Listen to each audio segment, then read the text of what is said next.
Taarifa hii ya habari ni kwa udhamini wa kampuni ya kutuma na kupokea pesa Fizi One.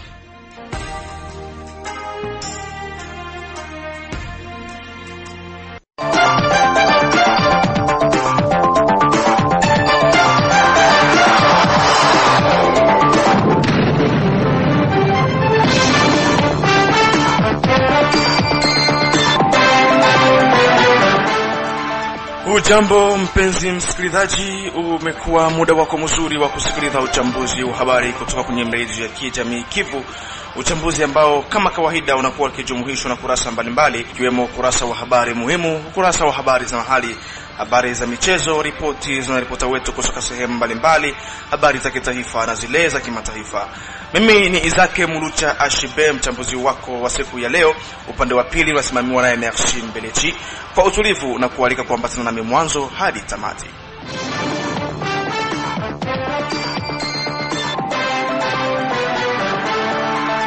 Na kama nilivyokujuza kuwa katika uchambuzi wa leo kuna kuwa na kurasa wa habari muhimu za leo, zinasomwa naye mchumbe wa mkulima na Fatuma. Karibu mchumbe. Naam, shukrani sana mwenzangu Izake Mulucha Ashibe. Wacha nifunue pazia ya habari hizi muhimu kwa asubuhi ya leo. Tukianzia huko Nyange ambako mkuu wa kijiji cha Nyange kwa muda Bwana Nyange Fils ameomba idara husika na kazi za uchimbaji madini kufuatilia watu wanaochimba dhahabu kiuficho ili kuepukana na vifo vya mara kwa mara ndani ya migodi katika maeneo ya Nyange, sekta ya Nganja, tarafani Fizi.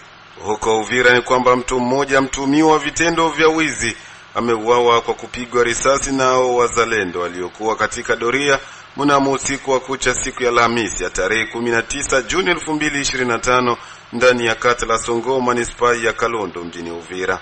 Mashirika ya kiraia yanaomba kwa vyombo husika kuvalia njuga juu ya swala la usalama wa raia mjini humo. Tukamilishe habari muhimu na habari hizi za kitaifa. Nchi ya Jamhuri ya Kidemokrasia ya Kongo na ile ya Rwanda imeanzisha timu ya wataalamu ili kutathmini kwa pamoja makubaliano yatakayosainiwa na mawaziri wawili wa nje wa nchi hizo mbili yatakayofanyika tarehe 27 Juni 2025. Izake Mulucha Ashbe naweka nukta kwa habari muhimu asubuhi ya leo. Shukran sana mchumbe wa mkulima na Fatuma. Msikilizaji, tujikite katika uchambuzi wa habari zenyewe kwa kina, tukianzia hapa mjini Baraka. Shirika la uchukuzi wa watu pamoja na mizigo wa Sepro limepongeza hatua ya makundi kadhaa ya kizalendo kuondoa vizuizi mbalimbali vya kutoza pesa vilivyokuwa vimewekwa na makundi hayo katika barabara ya taifa namba 5 eneo la kuanzia Uvira hadi Kilembwe. Mkunji Elisele Simple ni mratibu wa shirika hilo jimboni Kivu Kusini, amesema kuwa ni hatua kubwa walioifanya, kwani wasafiri walikuwa wanatahabika vya kutosha hasa kwa kutozwa pesa kwenye vizuizi mbalimbali nao wazalendo. Nimekuja hapa regioni kwa ajili ya kutoa shukurani la watransporter kulingana na kitendo ambacho kiliweza kufanyiwa na wanajeshi wazalendo ambao ni wa reserviste wa jeshi letu la Kongo, ile la kuweza kuondoa mabariere tofauti ambazo zilikuwa zimezagaa zimewekwa hapa na pale katika barabara zote za tarafa la Fizi, hususan sana eneo la kuanza Uvira kufika Misisi hadi kwenda Kilembwe. Hatua iliyochukuliwa na uongozi wa wanajeshi wa wazalendo ni hatua ambayo iliweza kufurahisha sana wachukuzi wote, watransportere wote katika mji wa Baraka. Na mbali na mji wa Baraka, tuseme kwamba hata wale wengine ambao ni wa jiji la Uvira na wa sehemu zingine, wote waliweza kufurahi sana na hatua hiyo, maana wote wanapitaga hapa Baraka kwa kwenda sehemu zingine mbalimbali. Na wakati waliposikia kwamba ile vizuizi imeweza kutolewa, wasafiri wote na watransportere kwa jumla waliweza kufurahi. Kwa nini watransportere waliweza kufurahi? Watransportere waliweza kufurahi sababu zile pesa ambazo wateja walikuwa wakilipishwa zilikuwa zinafanya wateja wanaanza shindwa na kusafiri. Imagine mtu atoke hapa afike Misisi anakuwa anaweka 25000 francs congolais wazalendo munjia. Ile ilikuwa nafanya watu washindwe na kusafiri. Utoke hapa uende Uvira nayo ni hatari, ni vile vile. Unaweka pesa nyingi sana munjia ili ufike Uvira. Mtu anaanza shindwa transport itakuwa ya ngapi nitalipa wazalendo munjia. Na hiyo ilikuwa nafanya wamambre wetu wanakuwa wanakosa wateja, wasafiri wanakuwa wadogo. Watu walikuwa wameshaanza safiri sana kwa njia ya boti. Kama boti zilikuwa zinapata watu wengi ni sababu ya usumbufu ambao ulikuwa barabarani, ambao ulikuwa umeletwa na vile vizuizi vya wa reserviste wetu wazalendo. Mliweza kuona madhara mengi ambayo yalitokana. Kuna watu walipigwa masasi, kuna watu ambao walikuwa wanapigwa fimbo, nao ni wa transporter. Wakati anataka kutetea mteja wake, hapana, huyu mtu ameshalipa hela nyingi, hapa pesa zake zimemuishia. Hapo ilikuwa ni shida kwa wazalendo, na utafikia kupigwa fimbo na wengine kuumizwa hata na masasi. Vile viliweza kupita. Wa transporter wanatoa shukurani zao kwa uongozi wa wazalendo kwa ile decision ambao waliweza kukamata ya pamoja ya kuleta amani mu barabara zetu. Na kama ulivyojuzwa kwenye usomaji wa habari muhimu huko Nyange, mkuu wa kijiji cha Nyange kwa muda Bwana Nyange Fils ameomba idara husika na kazi za uchimbaji madini kufuatilia watu wanaochimba dhahabu kiuficho ili kuepukana na vifo vya mara kwa mara ndani ya migodi katika eneo la Nyange sekta ya Nganja tarafani Fizi. Ujumbe huu ameutoa baada ya kuripotiwa na maafa ya mtu mmoja na wengine 6 kuponea chupuchupu baada ya shimo moja kuhanguka siku ya 3 ya wiki tunayo Panyange. Mkuu kiongozi ameonyesha kuwa yote hayo yameripotiwa wakati watu wao walikuwa wanaendesha uchimbaji dhahabu kiuficho mida ya usiku eneo hilo. Nyange Fils anaeleza hapa kwenye laini ya simu namna ilivyokuwa. Ni kusema ni fasi yenyewe ilikuwa inatumika watu wa societe hawa China. Sasa washamaliza kutumika. Hivyo hawa wachimbaji wadogo wanakuwa na tabia ya China, wakishatoka ndio wanakia wanaanza kuchimba pale. Sasa mkuchimba bahati mbaya alikuwa anachimba usiku, ndio wakamkiwa na Ebola. Ile Ebola maafa ilikuwa ni ya watu 7, kwa watu 7 kulikufa mtu mmoja na wa 6 wako hospitalize. Mbale wa 6 wako hospitalize ku hospitali ya Leta. Bamwa bawili bashakimbia, batatu bashakimbia, kuna bakia moja. Na wale wengine bawili beko ku dispensaire za privé. Mmonyoko ni inatokana na uchimbaji mbaya. Sona bo bashina beko na manje walikuwa bacha. Sasa bale ba creuser olie ya kusema batoshe kwa budongo juu bakaanza kupenda kuingia chini. Huko tu wanataka mikongo. Sasa kuingia na pesa kama chini suko kama tunnel la ville. Hapo bo nani bashina balikuwa wanatosha kwa budongo yote. Na bo kama wangetia kutosha udongo wote labda ile hali yangesikika. Hiyo tulikuwa obligé kupeleka ma service technique kule tel que SAMAP, mine na polisi na cooperative na societe civile baenda kufanya uchunguzi na ikabainika hivyo, lakini ilionekana tena zile service technique tel que SAMAP, cooperative na mine na societe civile batakana tena chini kurki wale mipango ambayo inaweza kuchukuliwe kurki ile maafa kama ile siendelee. Na tunajua intervention tujue na kiaza nyuma ina wakati napiga ule kama alifunikiwa sana na ilikuwa ni kuki ya kabambi sana, basi aveke mabeshi yetu walitosha wale wa mwando wakanusurika, ule mwa ukuta ameshafariki. Mimi nashukuru sana pa journaliste.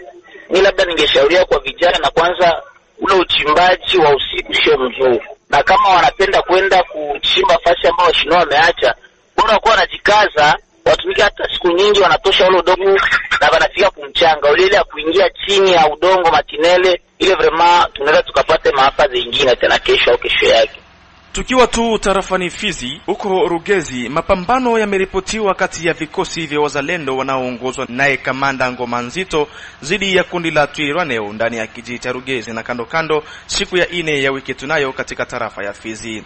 Milio ya risasi ya silaha ndogo na kubwa zimesikika kwa muda Alhamisi hii ya tariki 19 Juni 2025. Kwa mujibu wake Bwana Stratege na Mubamba, msemaji wa vuguvugu hilo la kijeshi la CLPC linaloongozwa naye kamanda Ngoma Nzito, malengo ya mapambano hayo ni kupenda kuondoa wahasi wa M23 ndani ya kijiji cha Rugezi na kando mwake kama alivyoeleza. Ndio bwana mtangazaji, ni kwamba tangu asubuhi ya siku ya 4 tarehe 19 Juni mwaka wa 2025 mapambano makali yalianzishwa kwenye kijiji cha Rugezi na vitongoji vyake. Mapambano hayo ni kati ya wazalendo wa CPLC Barfa Bebe, kundi linaloongozwa na Luteni Jemadari Delphin Kalembe Ngoma Nzito, wakishirikiana na jeshi la FARDC pamoja na wazalendo wengine dhidi ya waasi wa M23 wanaoungwa mkono na Rwanda wakishirikiana na waasi wa Burundi wa Red Tabara. Shabaha ni kwamba wazalendo pamoja na FARDC wanapenda kuwangoa waasi wa M23 kwenye eneo la Rugezi na kando kando yake, kwani uwepo wao hapo wanaendelea kuhatarisha maisha ya raia walio wengi, kwani shabaha ya M23 ni kuua raia, kupora vitu vya raia na pia kuchoma vijiji vya raia, jambo ambalo mara kwa mara linasababisha raia waweze kuwa na usumbufu.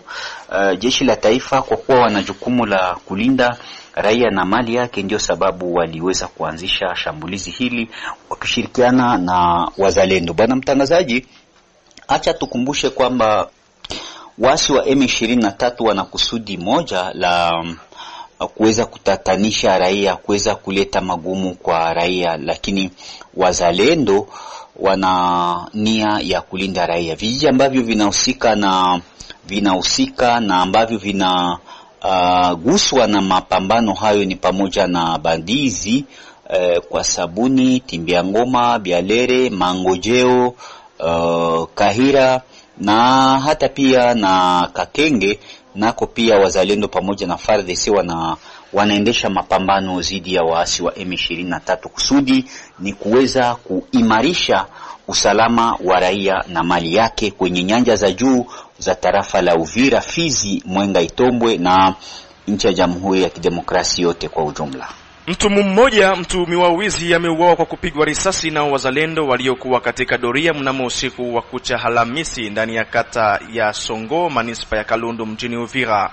Mashirika ya kirahia yanaomba kwa vyombo husika kuvalia juga juu ya swala la usalama wa raia mjini Uvira. Taarifa tunazo ni kwamba yote yameanza pale ambapo mtuhumiwa huyo alikuwa na hiba simu za baadhi ya wakahaji. Ni wakati raia walianza kupiga mayowe ndipo wazalendo wamejitokeza juu ya kutoa msaada kwa raia waliokuwa katika hatari.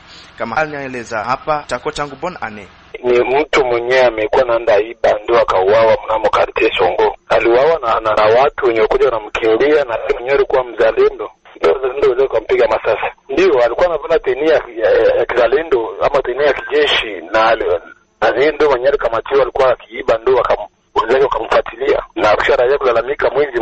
Kiukweli inatisha kuona mtu mwenyewe kusaidia kuprotege watu, ndio mwenyewe anaanza kukamatwa ample na action iko kima. Ya pili ni kwamba inashtua ni watu kuona mtu mwenye hajulikani namna gani, watu wote hawamfahamu, alirika anapala sare za kijeshi na alikuwa na wenzake mpaka sasa mwezi umetupa kama vile nyama mwenyewe ina deplore. Lakini ni kwamba tunategemea sana wazalendo wana wao kwa wao na kufanya kazi kwa vizuri, kama si hivyo hali itakuwa vibaya zaidi.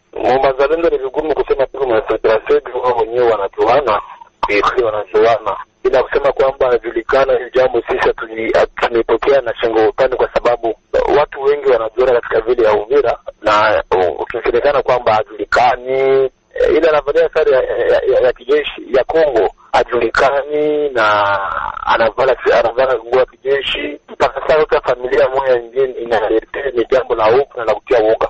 Sasa ni kwamba watu wote kabisa wabakia na alerte maximal. Tu katika mwezi wa independence wote tunachunguzana, tuone kwamba kama mambo yaendeke vizuri, kila mtu kwa responsible wa jambo hilo, au mzalendo au jeshi au raia au autorite mwingine. Kama kuna amani, ni kwa faida watu wote. Kama ina amani, ni faida yenye haina faida kwa watu wote. Jambo lingine ni kwamba ni muda mzuri sasa kwa kutafuta mbinu kupiganisha adui, angalau mfumo na watu wote. Ni muda mzuri wa kila mtu kufikiria kitu cha kufanya, ili kwamba ndio model na maeneo ambayo na kiti mzalendo ni FARDC ni civil autorite ndio sitaye model, na sitaye model ni mtu ambaye anaacha mambo mabaya kwa faida ya mambo mazuri. Na sasa tufungue ukurasa wa habari za michezo, naye Omari Makelele Ozile, karibu. Naam, shukrani sana kabisa mwenzangu Izake Mulucha Ashibe. Leo katika habari za michezo kama kawaida na valia namba 9 mgongoni. Tunasema kwa tuanzie na habari za hapa katika mji wa Baraka ni kwamba mechi za mtoano ilikuwa nia michuano ya ligi ya jimbo la Kivu Kusini itaanza kutimua vumbi siku ya Jumamosi ya tarehe 21 Juni 2025 katika uwanja wa Tatanombi Pakatanga, ambako mechi za ufunguzi ni kati ya klabu ya FC Kafedi Kongo kutoka sekta ya Tanganyika ambao watakipiga vikali zidi ya FC Nganja Sport majira saa 7 kamili, huku mechi ya pili majira saa 9 kamili FC Salangoba ya Malinde watakata mzizi wa fiti na zidi ya vijana wa FC Muujiza majira saa 9 hizo kamili. Mwenyekiti wa soka tarafani Fizi na mji wa Baraka Bwana Salemu Santo wa Mwabi maarufu Magufuli ameonyesha mwangaza zaidi kwa nini michuano hiyo inabidi kuanza kuchezeka tu siku ya Jumamosi tarehe 21 Juni 2025. Salemu Santo wa Mwabi aeleza mwangaza zaidi. Wanasoka wote wa Kabumbu la Tetari ya Fizi ambayo ikipezavo 12 zilipita ku championnat provincial phase préliminaire. Ni kusema kuwa calendrier ambayo itoka ku ligue ilikuwa prévu match zianze mercredi. Le fait que mulilia na kusema ya kuwa kukue report ya une semaine. Bien sûr report ipasha kuwa ya une semaine. Mais malheureusement, contre tenu na barua ya sport, le ministère du sport du Brésil, Kinshasa, il n'y a pas de dérogation il y a un mois. C'est-à-dire, le 30 juin, ma match zote kunivua maligue, bakosha malizi. Ma match kwa prévu kumalizika mwezi wa 5. Na njoo vile ligue provinciale, itaanza sasa kutimua vumbi, hapo Katanga, kustadi ya Papa Nombi, hii tariki 21, siku ya posho. Na ekipi ziku kuprograme ni Juni vile vile. Pamoja na hiyo calendrier itatoka ya kufuatisha machi nyingine ya siku ya pili, ya 3, ya 4, ya 5 pukesi zote mtaipata kesho na saa 5 za mchana itakomesha toka. Mais ile ekipe ambazo ziko prévu kucheza samedi zinajijua deja zinapasha kucheza. Salanguba itakumbana na FC Muujiza wako Kafedi Kongo machi ya kwanza na Nganja Sport. Na watakia championnat provincial njema. Na vile vile michuano ya playoff katika hatua ya 16 kwa vijana wasiozidisha umri wa miaka 17 tarafani Fizi na mji wa Baraka iliweza kutimua vumbi mchana wa siku ya 4 ya wiki tunayo katika uwanja wa Lumumba, ambako vijana wa Real Makampanye katika mji wa Baraka waliweza kuwatambia mabao 4-3 vijana wa FC Etoile du Congo kutoka Sebele. Lakini kunako mikwaju ya manati vijana wa FC Real Makampanye hapa katika mji wa Baraka waliweza kuibuka na ushindi wa mabao 4-3 kupitia mikwaju hiyo ya manati. Vile vile vijana wa AS Majengo waliweza kuwatambia timu ya FC Kianda kutoka Sebele vile vile mabao 2-1. Tunamenti ya makata ambayo inasimamiwa na baraza la vijana mjini Baraka iliweza kutimua vumbi mchana wa siku ya 4 ya wiki tunayo, ambako kata la Majengo waliweza kuwatambia kata la Kalinga Nord mabao 4-2. Vile vile kata la Mwandiga waliweza kutoka sare ya kutofungana zidi ya kata la Malala. Ila leo mechi moja itapigwa majira ya saa 9. Kata la Matata watapepetana vikali zidi ya kata ya Aibazi ya kwanza katika uwanja wa Lumumba. Na kungineko ni kwamba michuano ya kombe la dunia upande wa vilabu iliweza kutimua vumbi usiku wa kucha leo huko katika nchi za Marekani, ambako vijana wa Palmeiras kutoka katika nchi ya Brazil waliweza kuwatambia timu ya Al Ahly kutoka Egypt mabao 2 bila majibu. Na vile vile vijana wa Inter Miami yake Lionel Andres Messi pamoja na Luis Suarez waliweza kuwatambia timu ya FC Porto mabao 2-1. Lakini vile vile vijana wa Paris Saint-Germain waliweza kukiona cha mtema kuni kwa kutandikwa bao 1-0 na vijana wa Botafogo, huku vijana wa Seattle Sanders wakaweza kutambiwa mabao 3-1 na vijana wa Atletico Madrid. Lakini leo majira saa 12 kamili Benfica Lisbon Ureno watakuwa vikali zidi ya Auckland City, na vijana wa Flamengo ya Brazil watakuwa vikali zidi ya Chelsea The Blues majira ya saa 2 za usiku. Izake Mulucha Ashibe naweka nukta katika habari za michezo, ila natoa razi kwa wasikilizaji kwa sauti yangu hii ya asubuhi ambayo inakuwa namna hiyo. Naam, shukran sana Omari Makelele Ozile kwa ripoti yako hiyo ya michezo. Msikilizaji, unaendelea kusikiliza uchambuzi wa habari kutoka kwenye redio ya kijamii Kivu, uchambuzi ambao unaishika kwenye runinga yako ya mkononi kwenye masafa ya FM kuna kumita bendi ya 93.0. Mapone Fizi wa Baraka, Mboko na Misisi. Ni rahisi kutuma na kupokea pesa cash pote ulimwenguni bila usumbufu. Na sasa tunafungua ukurasa wa ripoti za wanaripota wetu kutoka sehemu mbalimbali, tukianzia huko mjini Bukavu. Mwili bila uhai wa mwanamume wa takriban miaka 45 umekutwa asubuhi ya Alhamisi ya tarehe 19 Juni 2025 kwenye mtaa Maendeleo ya Kwanza Bizimana, karibu na uwanja ya parokia ya Chai, kata ya Panzi, manispa ya Ibanda. Itongwa Christophe ni kiongozi makamu wa kata hiyo ya Panzi, ameonyesha kuwa kifo hicho kilisababishwa na tabia ya raia kujichukulia sheria mkononi kwa mtu huyo ambaye alishakiwa kuwa ni mwizi, tabia ambayo alisema haikubaliwe na sheria ya nchi yetu. Alipozungumza na mwenzetu wa Bukavu Louise Busani. Mwili usiokuwa na uhai wa kijana yapata miaka 45 umeonekana hii siku ya 4 tariki 19 mwezi huu na mwaka huu. Ilikuwa saa 10 za usiku kuchia hii siku ya 4. Ni ndani ya kata Panzi Avenue Maendeleo Premier, nolwe na kanisa Katolika ya Chai. Na kisha uchunguzi tulijulisha kwamba huyo alikuwa presumé voleur ambaye anaitwa kwa jina la Mujamaa. Yeye alikamatika ndani ya nyumba, alikuwa akitafuta kuiba kwa bwana Heritier, na huyo walifanya alerte, na hiyo alerte population walifika na wakajijebo kufanya justice populaire ama kujiamulia kisasi, kitu ambayo haikubaliwe na sheria yetu ya Kongo. Na mwili ile ilizikiwa na Croix Rouge kisha autorisation ya wakuu wetu wa jimbo letu la Kivu ya Kusini. Asante. Na huko Butembo, shirika la kirahia lalalamikia hali ya usalama mdogo unaoongezeka huko Mususa, manispa ya mji wa Butembo. Kiongozi wa shirika la rahia mjini Butembo Bwana Ndekeyonge ataja uwepo wa watu wenye kushikilia silaha kwenye manispa hiyo. Ripoti ni yake Zangose Movish wa Kapuni kutoka Butembo. Bwana Ndekeyonge, kiongozi wa shirika la rahia kutoka mtaa Mususa katika mji wa Butembo, asema kwamba baada ya mauaji ya mkaaji Marcel wiki chache zilizopita, watu wasiojulikana wanaobeba silaha waletea hofu raia waishio katika kata mbalimbali katika mtaa wa Mususa. Kiongozi huyo aomba wahusikao na usalama katika mji waajibike na jambo hili. Kuhusu haki, Bwana Ndekeyonge ameomba ili dosari za wanaoshutumiwa kuwa ni wauaji wa Marcel wawekwe mbele ya tribunali ili kujitetea na kuhukumiwa kulingana na sheria. Siku zilizopita hapa mlisikia kwamba waliweza kuua baba mmoja huko ngambo ya Nziapanda, na hapa tulipofanya uchunguzi inawezekana walishika watu wa moja ambao wako na kuwa interroger.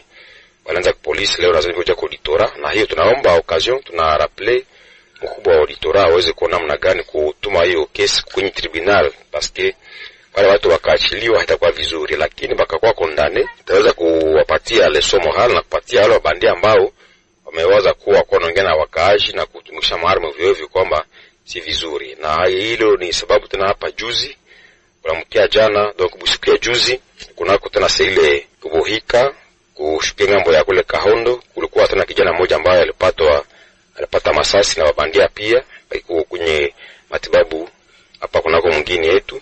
Mumwedemwa wameua mtu ngambo ya Zapanda, leo wafika hapa Buhika. Donc tunasema pana maana inawezekana arme zimezunguka sana kunao komine yetu, particulièrement hii maeneo yetu makartie Kato Bwinongo pale, lazima tuko tena tunjo sana sisi wakaaji. Ndio kwa hiyo tunaomba wa autorite wa mwingine wanajua tekniki zao waweze kuona gizi tena kureleve ma strategie sécuritaire ili kuchunga wakaaji na vitu yao. Kiongozi wa shirika la raia mtaani Mususa aomba raia wote kuungana katika malengo ya kuziba njia kwa ukosefu wa usalama katika mji. Butembo, Nzankosu Muviswa, Radio Kivu Baraka. Na tujielekeze huko Kindu ambako bei ya vifaa vya kujengea yaripotiwa kupanda huko Kindu, mji mkuu wa jimbo la Maniema, na hivyo ni kutokana na kufungwa kwa barabara kutoka Goma. Kutoka Kindu, Godefroid Musunga Shabani anaangazia habari hii kikamilifu. vifaa vya mjengo ndani ya jimbo la Maniema, siku hii bei inapanda, na utaweza kugundua ya kwamba kunako soko mbalimbali ambako wanauzisha bati, sima, hata vyuma vya mjengo, bei inakuwa ni mara mbili. Na kwa hiyo ni kulingana na kudhibitiwa kwa mji wa Goma na wasi wa M23, na pia njia nyingi ya jimbo la Maniema imeharibika, na hata jimbo la Maniema kukutana na ingine majimbo ndani ya nchi Kongo ya Kidemokrasia, hakuna njia ambayo inaunganisha jimbo la Maniema na jimbo ingine. Na kwa hiyo wachuuzi ndani ya tauni ya Kindu wanatoa murambi yao kwa ajili ya viongozi wafuatilie jambo hiyo ili vifaa ya mjengo iweze kushuka bei. Mchuuzi Jean Bedel anazungumza. Sasa vile mchuruzi hapa kuvile ya Kindu, naona ke Goma depuis bale atake Goma, vraiment Goma inapata difficulté, hakuna masorti ya mabitu Goma. Kisangani pale batote bangatumika ina Kisangani. Kisangani servir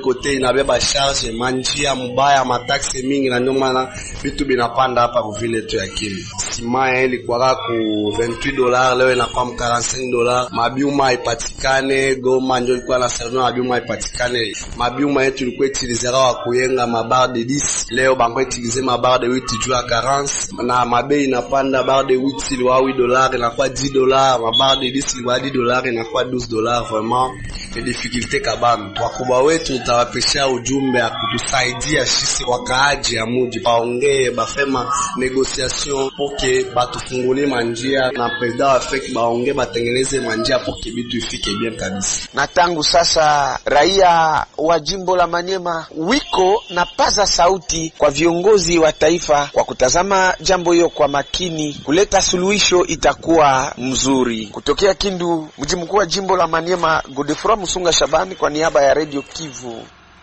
Na kwenye habari ya kitaifa, nchi ya Jamhuri ya Kidemokrasia ya Kongo na ile ya Rwanda imeanzisha timu ya wataalamu ili kutathmini kwa pamoja makubaliano yatakayosainiwa na mawaziri wa nchi hizo mbili yatakayofanyika tarehe 27 Juni 2025.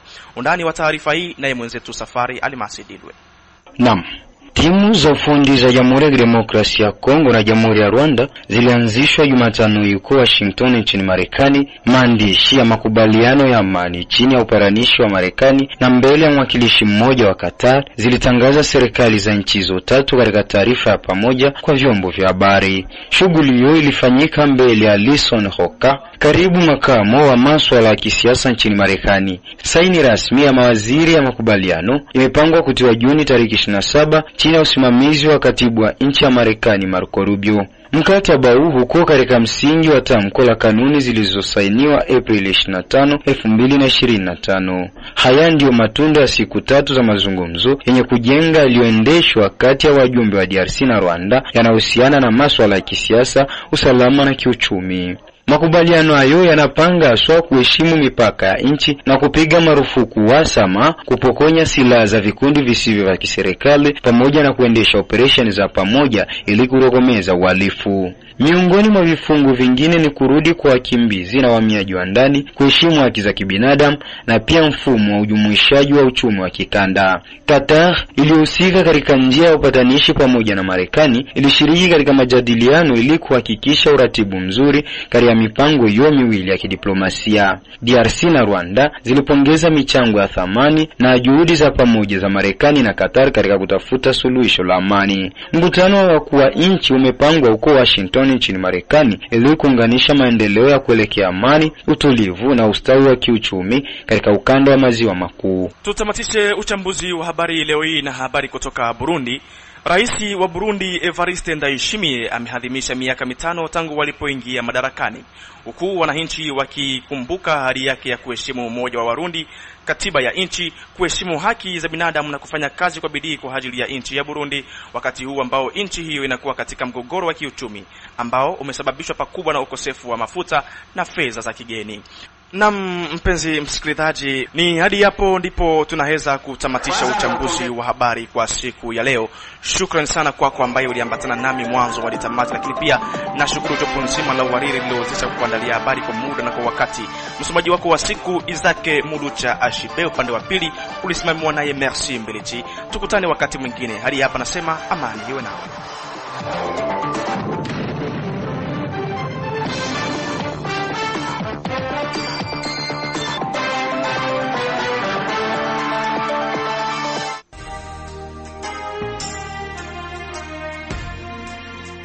Taarifa hii ya habari ni kwa udhamini wa kampuni ya kutuma na kupokea pesa Fizi One.